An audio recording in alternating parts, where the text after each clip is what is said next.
하나님께서 우리를 왜 부르셨는가에 대한 확신이 없으면 우리는 그리스도 밖의 사람이 되고 맙니다. 그러나 하나님이 왜 우리를 부르셨는가에 대한 확신이 있으면 우리는 그리스도 안에 있는 사람이 되는 것입니다. 우리가 하나님의 은혜로 부르심을 받아 구원을 받았다면 이 믿음은 그리스도인으로서 완전한 삶을 살게 하는 원동력이 되는 것입니다. 여러분, 우리가 내가 살아가면서 이것이 되었으면 좋겠다라고 하는 것을 희망이라고 하지 않습니까? 그래서 희망을 내가 이루기 위해서 굉장히 열심히 노력하죠. 그러나 성경은 죄인으로서는 도저히 할 수 없는 일이 있는데 그 일을 나에게 맡겨주신 것을 소명이라고 합니다. 그러니까 하나님께서 나에게 맡겨주신 그 소명이 무엇이겠습니까? 다른 사람을 구원해내는 일이거든요. 그래서 다른 사람을 구원해내는 일을 내가 어떻게 할 수가 있겠습니까? 그러나 하나님께서는 나를 먼저 구원해 주심을 통해서 구원받은 내가 다른 사람을 구원할 수 있도록 하나님께서 우리에게 강력한 은혜를 베풀어 주신 겁니다. 그것을 가리켜서 우리는 소명이라고 하는 것이고, 그 소명에 따라서 우리는 하루하루를 살아갈 수 있는 것이죠. 근데 그 소명의 삶이 어떤 삶인지를 잘 모르니까 하나님께서 직접 이 땅에 오셨습니다. 오셔가지고 인간의 몸을 입고 오셔가지고 이렇게 사는 것이 소명의 삶이야 라는 것을 알려주셨죠. 그분이 누구십니까? 예수님이에요. 그 예수님을 따라다니는 제자들이 있었어요. 그 제자들이 소명의 삶은 저렇게 사는 거구나 목격을 했지 않습니까? 그 목격담을 글로 적었어요. 그게 뭐예요? 성경 아닙니까? 그 글로 적은 성경을 우리가 읽는 거죠. 읽음을 통해서. 그 제자들은 예수님이 하신 일을 직접 보고 글로 적었지만은 우리는 글로 적은 그 내용을 통하여서 예수님이 어떻게 사셨는가를 우리는 알게 되는 것이고, 그 알을 나에게 그대로 적용해서 나도 그와 같은 삶을 살아가겠다라고 결단하는 것이 소명의 삶이고 우리가 이 땅을 살아가는 삶의 비결이다라는 이야기죠. 이런 의미에서 본다면 고린도 교회는 첫 출발은 괜찮았는데 가면 갈수록 안 좋아지는 거예요. 교회에서 사건 사고가 일어나고 파가 갈려지고 성범죄 문제가 나오고 고소고발의 문제가 나오고 은사 문제가 나오고, 이제는 급기야 뭐냐, 고린도 교회를 개척한 바울을 향하여서 저 사도 맞아? 뭐 이런 이야기까지 나오게 되었다는 이야기죠. 그래서 바울은 고린도 교회 성도들에게 나 사도 맞아 이렇게 말하기보다는 왜 하나님께서 바울이라고 하는 사람에게 소명을 주셔서 이 고린도 교회를 세우게 하셨는지 그 이유를 말씀해 주고 있는 것이죠. 오늘 그 이유에 대해서, 우리 소명의 삶이 무엇인지에 대해서 한번 살펴보도록 하겠습니다. 11절 말씀 보시죠. 우리는 주의 두려우심을 알므로 사람들을 권면하거니와 우리가 하나님 앞에 알리어졌으니 또 너희의 양심에도 알리어지기를 바라노라 라고 말합니다. 바울이 고린도 교회를 세우고 고린도 교회 사람들에게 하나님의 복음을 전한 이유를 무엇이라고 이야기하냐면은 주의 두려움을 알기 때문이다 라고 이야기를 해요. 여러분, 우리는 하나님에 대해서 완전하게 알지 못합니다. 어떻게 하나님을 알 수가 있겠습니까? 하나님을 완전하게 알지도 못하고 그냥 우리가 전통적으로 내려오는 그런 전통들, 신학적인 내용들, 또 여러분들이 성경을 읽어가면서 또 목사님의 가르침을 통해서 하나님을 조금씩 알아가게 되는 것이죠. 그런데 하나님을 오해하는 사람들이 있어요. 자기 마음대로 하나님을 알고 자기 마음대로 하나님을 해석해서 그것을 떨고 다니는 사람이 있습니다. 그런 사람을 뭐라고 할까요? 이단이라 그러죠. 뭐 이단, 다른 게 뭐 있습니까? 이단이라 그러는 거예요. 자기 마음대로 하나님 해석하는 거예요. 해석하고 막 그래요. 요즘은 여러분 신천지가 어떻게 얘기하냐면요, 교회에다가 요즘에는 편지를 적어가지고 그렇게 딱 이제 편지 봉투 접어가지고 풀로 붙여서 그렇게 보냈거든요. 근데 저 같은 경우는 그거 뜯어보지도 않고 다 갖다 버려버리거든요. 그러니까 얘네들이 요즘에는 다 뜯어버리니까 아예 그냥 편지 봉투에다 넣지도 않고 그냥 우리 우체통에다 딱 이렇게 꼽아놔요. 꼽아놓으면은 그 딱 접는 꼽아놓은 그 위에 뭐라고 나오냐, 존경하는 목사님께, 요것만 딱 보일 수 있도록 해가지고 그렇게 뽑아놔요. 그래서 제가 한번 뜯어갖고 이렇게 봤어요. 보니까 뒤에는 뭐라고 나오냐면은 걔네들이 코로나 때 사고를 많이 쳤잖아요. 그러니까 그 내용의 즉슨 뭐냐면은 이제 우리 지나간 과오는 다 잊고 서로 사랑하며 화합하며 서로 소통하며 우리 존귀하신 목사님과 같이 사랑하며 살아갑시다, 이런 내용이 적혀져 있는 거죠.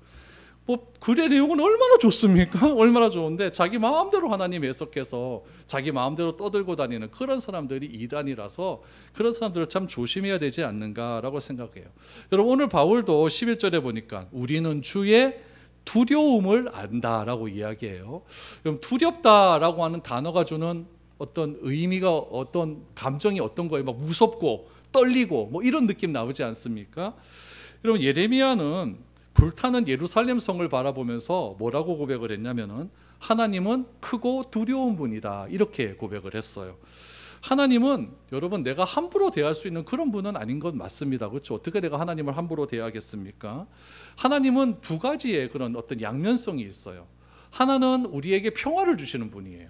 그런데 반면에 보면은 그 평화를 주시는 그 하나님을 우리가 함부로 대할 수 없는 그런 두려움도 존재하는 분이다라는 거예요. 그럼 우리 아버지를 생각하면 여러분 어떤 느낌이 듭니까?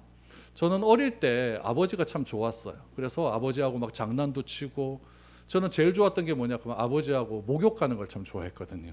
목욕 가면 아버지가 꼭 바나나 우유를 사줬어요. 그게 얼마나 맛있던지. 그렇게 등도 밀어주시고 같이 뜨거운 물에 들어가서 같이 이렇게 목욕하는 게 참 좋았습니다.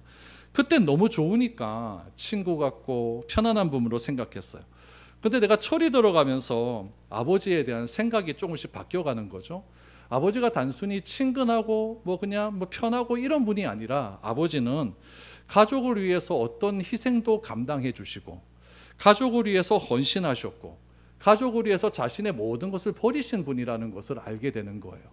그런 것들을 알게 될 때 아버지가 참 산과 같이 높으신 분이고 참 바다와 같이 넓은 분이다라는 것을 깨닫게 됐어요.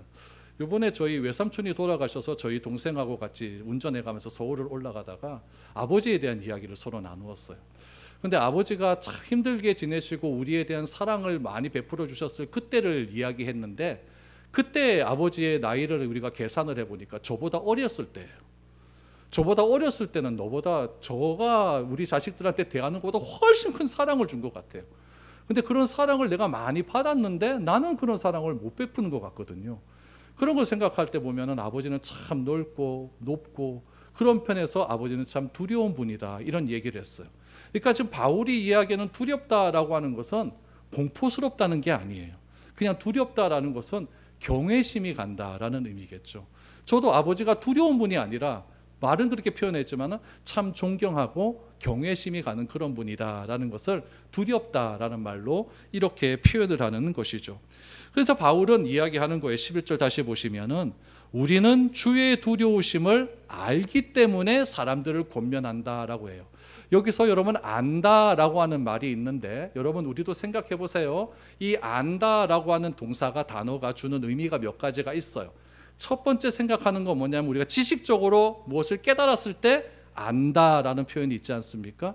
두 번째 안다는 뭐냐면은 내가 어떤 것을 경험함을 통해서 안다라는 것이 있지 않습니까? 바울이 지금 한 주의 두려움을 안다라는 것은 어떤 영적인 체험을 통해서 안다라는 거예요. 그럼 바울이 체험한 가장 그의 삶에 있어서 가장 강력한 영적인 체험은 무엇이었을까요? 다메섹으로 가다가 부활하신 예수님을 빛으로 본 그 사건 아니겠습니까? 그 사건을 통해서 바울은 주님의 두려우심, 주님이 얼마나 경외할 수 있는 그런 분이신지를 알게 된 거죠.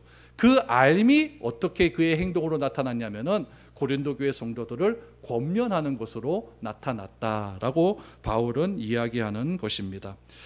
그래서 이런 알을 기초로 해서 바울은 사람들에게 열심히 하나님을 말하고 하나님의 말씀을 가지고 사람들을 향해서 하나님을 더 많이 알아갈 수 있도록 그렇게 권면을 했다라는 것이에요.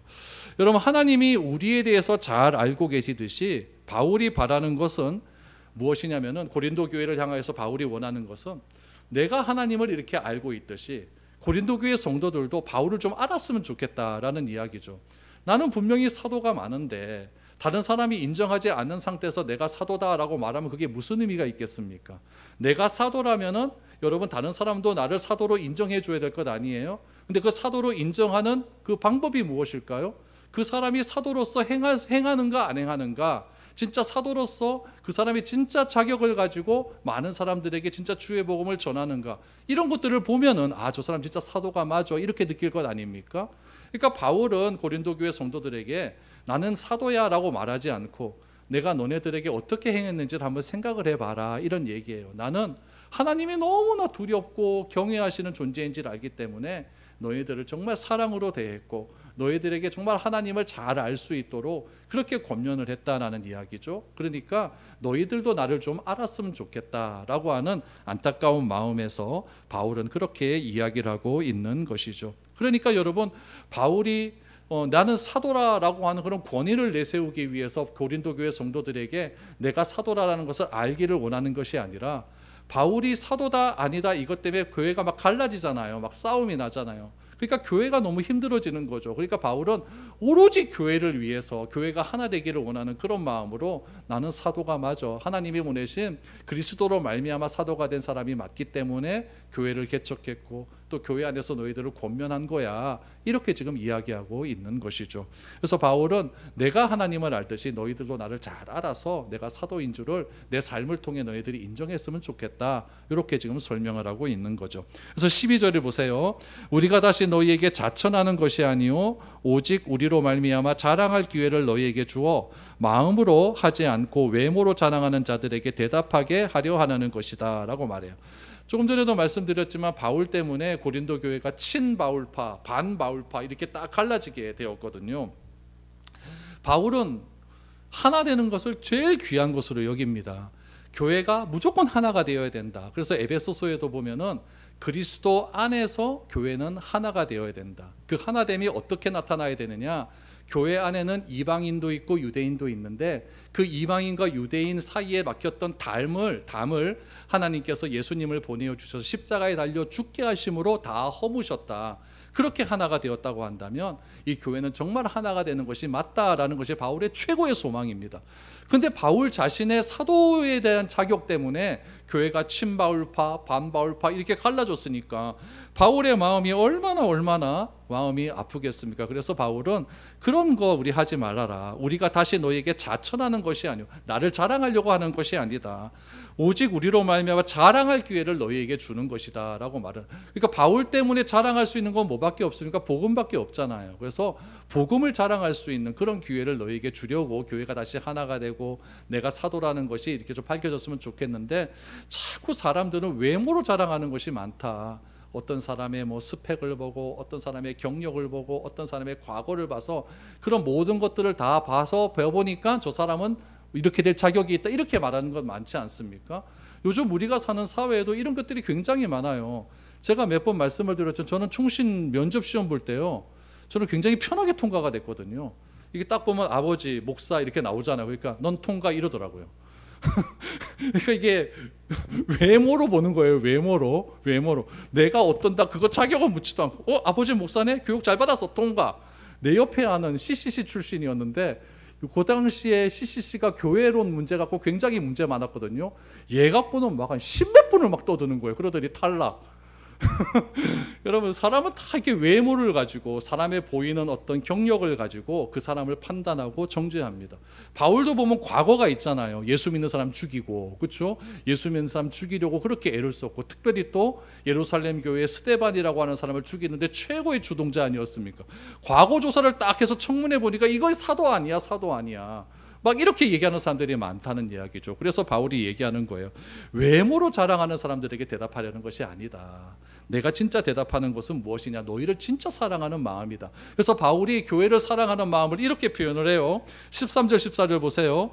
우리가 만일 미쳤어도 하나님을 위한 것이요 정신이 온전하여도 너희를 위한 것이니 그리스도의 사랑이 우리를 강권하시는도다. 우리가 생각하건대 한 사람이 모든 사람을 대신하여 죽었은즉 모든 사람이 죽은 것이라. 여러분, 당시의 유대주의자들은요, 바울을 향하여 미쳤다라고 얘기했어요. 여러분, 미쳤다라고 하는 것이 긍정적인 의미와 부정적인 의미가 있습니다. 긍정적인 의미로 보면은 어떨 때 저 사람 미쳤다고 얘기합니까? 어떤 한 가지 일에 푹 빠졌을 때, 아, 저 사람 진짜 책 읽는 일에 미쳤어, 막 이렇게 말하지 않습니까? 그거는 진짜 어떤 일에 푹 빠졌을 때 그렇게 얘기하는 거예요. 부정적인 의미로 미쳤다라고 생각하는 것은 완전히 정신이 온전하지 못한 그런 상태를 이야기하는 거겠죠. 바울은 이야기하는 거야. 사람들이 나를 미쳤다라고 할지라도, 그러니까 긍정적인 의미로는 교회에 미쳤다라는 것이고 교회를 푹 빠졌다는 것이고, 부정적인 의미로는 진짜 저거 획가닥한 거 아니냐, 이렇다고 할지라도, 바른 정신이 아니라고 할지라도 바울은요, 고린도 교회 성도가 하나님을 알기를 간절히 바라는 마음이 너무나 크다라고 이야기하는 것이죠. 그렇게 말할 수 있는 이유가 무엇이겠습니까? 14절 보니까 그리스도의 사랑이 나를 완전히 사로잡았기 때문이다 라고 이야기하고 있는 것이죠. 그럼 바울을 사로잡은 그리스도의 사랑은 어떤 사랑이냐면은, 모든 사람을 위하여 예수님이 대신 죽었다라고 하는 그 사실입니다. 그 사랑을 깨닫게 되었다라는 것이죠. 어디에서요? 다메섹으로 가는 길에. 그래서 11절에 보니까 내가 하나님을 두려워하는 것을 알았어도, 그 안다라고 하는 말이 오늘 이 부분이라는 얘기예요. 그리스도의 사랑이 어떤 사랑이었느냐, 모든 사람을 대신하여 죽은 그 놀라운 그리스도의 사랑을 내가 알았기 때문에 주변에서 나를 미쳤다고 말하든지 말하든지 나 그런 거 상관 안 한다. 내가 진짜 설사 미쳤다고 할지라도 내 한 가지 바람은 무엇이냐면은 고린도 교회가 바로 서는 것이다, 이렇게 이야기하고 있는 것이죠. 그러니까 여러분, 바울이 고린도 교회를 향한 사랑이 얼마나 크다는 것을 알 수가 있어요. 여러분들, 어떤 사람이 여러분들에게 와서 네 미래를 교회 미쳤지 하면서 이러면 얼마나 기분 나쁩니까? 나는 정신 올전해서 진짜 교회를 향하는 그런 마음과 하나님을 향한 마음으로 교회를 진짜 사랑하고 있는데 네 진짜 미쳤다, 광신도다 막 이래버리면은 굉장히 기분 나쁠 수도 있잖아요. 그렇죠? 기분 나쁠 수도 있어요. 그러나 바울은 그런 거에 아무런 상관없다는 이야기예요. 왜냐하면은 그리스도의 사랑이 나를 완전히 사로잡았기 때문에 나는 그런 것과 상관없이 내 한 가지 목적, 내가 나를 미쳤다 할지라도 나는 교회가 안정되기를 원한다, 이런 바울의 사랑이 있었다라는 거예요. 여러분, 이런 사랑이 바로 바울은 예수님이 모든 사람을 위하여 대신하여 죽었다라는 사실이 체험적으로 알게 됐기 때문에 다른 것이 아무런 의미가 없게 됐다는 이야기죠. 제가 옛날에 생각하는 교회는 무엇이었냐면은 제가 어릴 때였습니다. 30 되기 전에. 그때 교회는 무엇이냐면은 건물 크게 짓는 거였어요. 진짜예요. 그래서 제가 정집사 옛날에 청년부 회장하고 제가 담당 목사하고 막 이럴 때, 김학준 집사 그때 저도 회장하고 이럴 때 미래 계획표를 쓰거든요. 수련회 가서. 그때 저도 계획표를 썼죠. 그때 교회는 몇 평으로 짓고 교회 출판사를 내가 어떻게 만들어서, 내가 책 내는 거 좀 좋아하거든요. 설교집을 몇 권을 내고 그래서 그때의 계획이면 저는 한 4,000명, 5,000명쯤 되는 교회 목사가 되는 게 맞습니다. 저는 그게 진짜 교회라고 생각을 해요. 진짜예요. 그게 교회라고 생각을 했어요. 그런데 제가 나눔과 성경교회에서 교회론을 공부하면서 제가 생각했던 교회는 좁쌀만한 교회라고 생각을 했어요. 그걸 알게 된 거죠. 진짜 성경에서 말하는 교회의 본질이 무엇인가를 알게 되니까 여러분, 제가 그게 중요한 게 아니더라고요. 교회는 뭐라는 걸 알게 되면 교회는 공동체구나, 교회는 진짜 하나가 되는 거구나, 교회는 가족이구나, 이 한마디에 제 모든 게 다 무너져 버렸습니다. 그러니까 내가 앞에 나가갖고 많은 사람 큰 건물 이게 중요한 것이 아니라 책 내고 이게 중요한 것이 아니라 교회가 진짜 하나가 되어서 하나님을 향한 진정한 사랑, 진정한 아름다움, 진정한 교회의 사랑됨, 그런 것들을 고백하는 사람들이 모여서 하나님을 진실로 사랑하는 마음들이 커져가는 거구나, 이것을 알게 되니까요, 진짜 이런 바울과 같은 마음이 제 마음 가운데 막 들기 시작을 하는 것이죠. 그 마음의 근거가 무엇이냐? 그리스도가 우리를 대신하여 많은 사람을 위해 죽었다라는 사실이에요. 그래서 바울이 이렇게 고백을 합니다. 저는 고린도후서 5장 15절 말씀을 너무너무 좋아하는데요, 바울이 이제 그랬기 때문에 바울은 이런 삶을 살겠다라는 것이죠. 15절 보십시오. 그가 모든 사람을 대신하여 죽으심은 살아있는 자들로 하여금 다시는 그들 자신을 위하여 살지 않고 오직 그들을 대신하여 죽었다가 다시 살아나신 이를 위하여 살게 하려 함이라. 그러므로 우리가 이제부터는 어떤 사람도 육신을 따라 알지 아니하노라. 비록 우리가 그리스도도 육신을 따라 알았으나 이제부터는 그같이 알지 아니하노라 라고 말합니다. 예수님이 우리를 위하여 대신 죽으신 이유가 무엇입니까? 이제는 그리스도를 위하여, 나를 위하여 십자가에 못 박혀 죽으시고 부활하신 그리스도를 위하여 따라 살기 위하여서 우리를 위하여 죽으셨다라고 바울은 고백하는 거예요. 이게 얼마나 바울의 강력한 고백인지 모릅니다. 바울이 과거의 삶은 어떠했냐? 예수님을 만나기 전의 삶은 오로지 나 자신을 위한 삶이었어요. 내가 예수 믿는 사람 많이 죽으면 내 주가가 올라가는 거죠. 오로지 나 중심적 삶이었다는 이야기죠. 그러나 주님을 만난 이후의 삶은 무엇이냐? 예수님이 모든 사람을 위하여 대신 죽었다는 사실이 확실하게 들어온 거죠. 그러면 나는 어떻게 살아야 되겠느냐? 모든 사람을 대신하여 죽으신, 나를 위하여 십자가에 못 박히고 부활하신 그분을 위하여 사는 삶이야말로 진정한 내가 그리스도인의 삶이라는 것을 확실하게 알게 되는 것이죠. 그래서 결단합니다. 16절에 보니까 그러므로 우리는 이제부터는 어떤 사람도 육신을 따라 살지 않는 거예요. 육신을 따라 살지 않고 이제는 오로지 그리스도를 위한 삶을 살아간다라는 거예요. 여러분, 이것을 조금 있어 보이는 말로 어떻게 얘기하냐면은 그 전까지의 삶은 나 중심적 삶이에요. 나 중심적 삶. 그러나 이제는 예수님을 만나고 난 이후에는 그리스도가 모든 사람을 대신하여 죽었다는 사실이 믿어지고 난 이후에는 우리는 누구를 위한 삶을 사느냐? 이웃을 위한 삶으로 바뀌어져 가는 거예요. 그게 진정한 그리스도인이에요. 그래서 그리스도인이 이기적이라는 말은 절대 맞지 않습니다. 그리스도인은 절대 이기적일 수가 없어요. 왜냐하면 이제는 나 중심적으로 살아가는 것이 아니라 그리스도를 위하여 이웃을 위한 삶으로 내 가치와 삶의 목적과 판단이 다 바뀌었기 때문에 그리스도인은 절대 이기적일 수가 없습니다. 그런데 내가 자꾸 이기적인 마음을 갖는다는 것은 여러분 다시 생각해 보셔야 돼요. 내가 아직도 나 중심적 삶에서 벗어나고 있지는 못하구나, 이렇게 생각하시면 틀린 것 하나도 없습니다. 그래서 육신을 따라 사는 삶이라는 것은요, 여러분 세상적인 관점, 세상적인 가치, 세상적인 기준을 가지고 모든 것을 바라보는 거예요. 교회를 바라볼 때도 세상적인 가치와 판단을 가지고 교회를 바라보는 거예요. 건물 크면 좋은 교회, 사람 많이 모이면 좋은 교회, 그렇지 않으면 나쁜 교회, 없는 교회, 이렇게 판단하는 것 자체가 잘못되었다는 거죠. 교회는 본질적으로 다 선합니다. 그렇게 아셔야 돼요. 크든 작든 그게 중요한 게 아니에요. 교회는 본질적으로 주님이 피로 값주고 사신 교회이기 때문에 본질적으로는 다 선해요. 그러나 교회가 자꾸 잘못을 저지르고 죄를 저지르는 이유는 무엇입니까?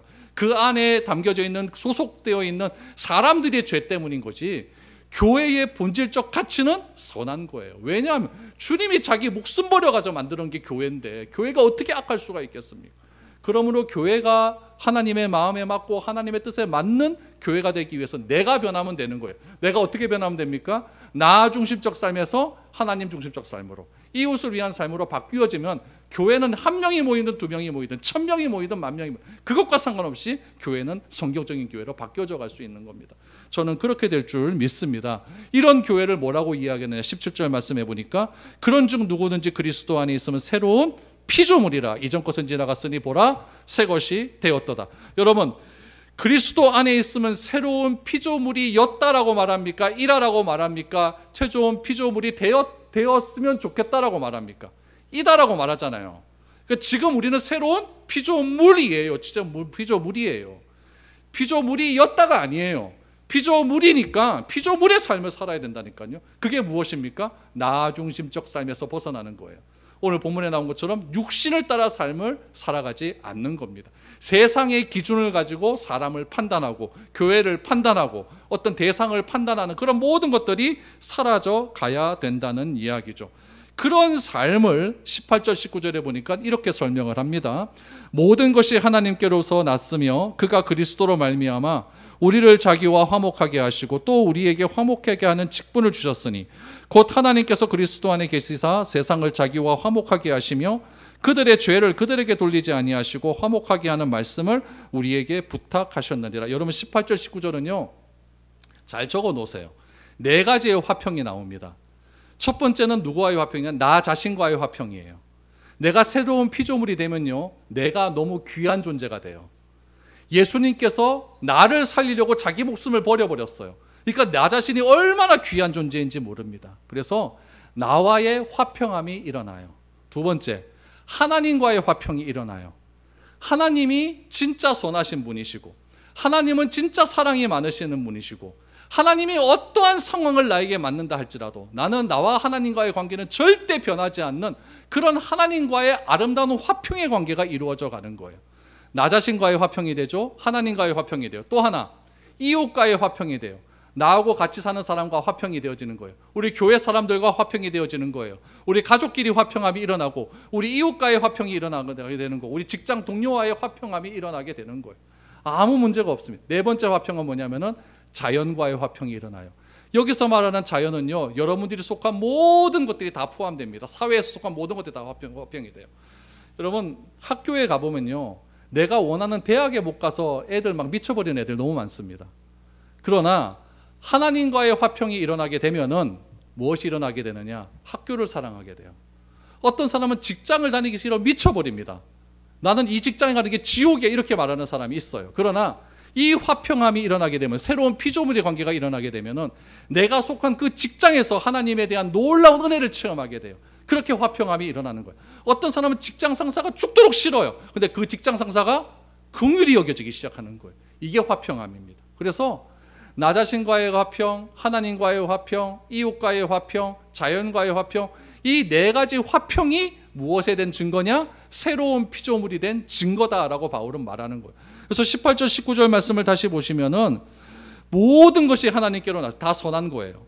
그가 그리스도로 말미암아 우리를 자기와 화평하게 하시고 화목하게 하시고, 그러니까 하나님과 우리와의 화평이 이루어지잖아요. 또 우리에게 화목하게 하는 직분은 나 자신과의 화평이 일어나는 거예요. 또 하나님께서 그리스도 안에서 세상을 자기와 화목하게 하셔. 자연과의 화평이, 세상과의 화평이 일어나게 되죠. 그들의 죄를 그들에게 돌리지 아니하게 하시고 화목하게 하는 말씀을 우리에게 부탁하셨다. 그들의 죄를 그들에게, 이웃에게 돌리지 않는 거예요. 아담이 뭐라고 이야기합니까? 하나님께서 나에게 준 저 여자 때문에 내가 죄를 지은 것 아닙니까? 이런 일이 다 사라지는 거예요. 다 화평하게 되는 거죠. 그래서 내가 새로운 피조물로서의 삶은 무엇이냐? 이 네 가지의 화목, 이 네 가지의 화평, 이 네 가지의 평화 속에서 우리는 진정한 삶을 살게 된다라는 거죠. 이러한 삶을 사는 사람을 바울은 20절에서 무엇이라고 얘기하냐면은 우리가 그리스도의 사신이 되었다라고 이야기해요. 사신. 여러분 대사 알죠? 대사. 뭐 미국 대사, 주한 미국 대사, 주한 일본 대사를 얘기하잖아요. 그 사신은 누구에게 얘기하냐면은 임금이 나를 대사로 보내신 그 사람을 대신해서 다른 나라 사람에게 말하는 사람을 사신이라고 해요. 그러니까 그 사신이 이야기하는 권위는 누구의 권위냐? 나를 사신으로 만들어준 그 사람의 권위인 거예요. 그러니까 바울은 얘기합니다. 내가 고린도 교회를 사랑하고 내가 고린도 교회의 화평을 이루기 위해서 이렇게 애쓰고 다른 사람이 나를 미쳤다 그러거나 말거나 나는 온전히 고린도 교회를 사랑한다라고 하는 이 마음은 누가 주셨다? 하나님이 주셨다. 그래서 나는 그리스도의 사신으로서 나는 그렇게 삶을 살고 있다라고 얘기하고 있는 것입니다. 바울은요, 그리스도의 사신으로서 두려운 마음을 가지고 경외하는 마음으로 하나님을 대했습니다. 자신의 삶이 아닌 주님을 위한 삶을 사는 마음으로 고린도 교회 성도를 권면하고 그리스도인 그들에게 하나님의 사랑을 전했다는 사실이죠. 이런 삶을 살아가는 사람이 여러분 사도가 아니면 누가 사도이겠습니까? 바울은 이렇게 얘기하면서 내가 진짜 사도다라는 것을 간접적으로 삶을 통해 증명하고 있는 것이죠. 저는 여러분들이 이번 한 주간 살면서 그리스도의 사신으로서 미래를 교회 성도로서 부끄럽지 않는 삶을 살 수 있기를 원합니다. 그래서 너는 왜 이렇게 착해? 그러면 나는 하나님의 자녀니까 이렇게 말할 수 있었으면 좋겠습니다. 나는 미래를 교회 성도니까 이래 말했으면 좋겠습니다. 그래서 진정한 나의 삶을 통해 많은 사람들의 복음이 나누어질 수 있는 통로가 되는 그런 놀라운 일들이 여러분을 통해서 나타날 수 있기를 주님의 이름으로 축복드립니다.